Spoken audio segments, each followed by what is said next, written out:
نعاود السؤال. حضرات بصفتك يعني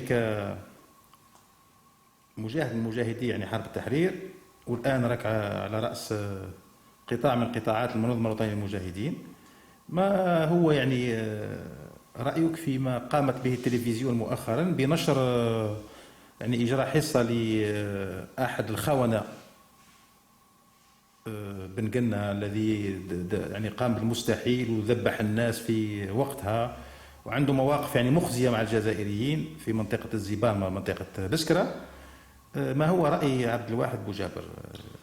والله أنا قلت لك يعني باسمي كمجاهد، نعم. وما زلنا حررنا البلاد من الخونة وطاردنا الخونة، وما زلنا على في عقيد الحياة، ونشوفوا مظهر كي هذا المظهر تدخل بالكتاب بصفة رسمية، وهذه يتحملها الوزير الثقافة. هؤلاء الناس اللي جابوها وأعطاها كل التسهيلات لتتكلم في التلفزيون الجزائري اللي حررناه بالدم بدمانا من المستعمر الفرنساوي، ويمدوا له كل الامكانيات وتتكلم وتشرح الكتاب بتاعها.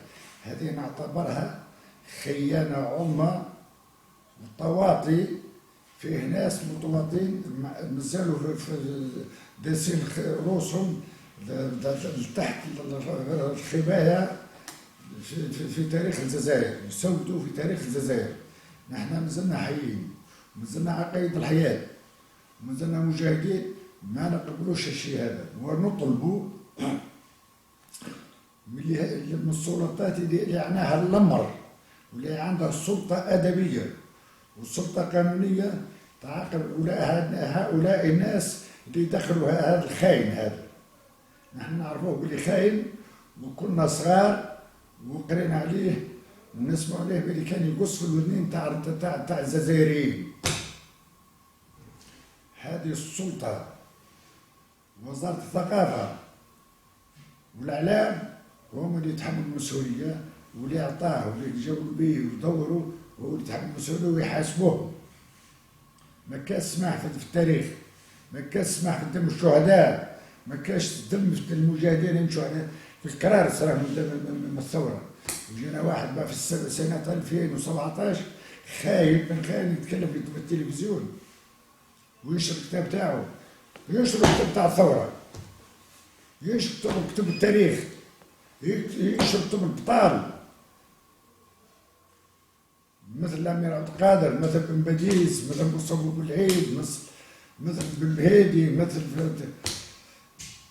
عباية رمضان، مثل كريم القاسم، مثل أبو ضياف، مثل وروح للأسامي كثيرة على كل حال. هذا من تقرأوا وجههم ونعطوهم يكتبوا وجههم للشباب في الجوامع وفي المدارس. لطفي كل المقرة موش يجيبوا الخونة ويتخرجوا في التلفزيون وينشروا الكتب تاعها.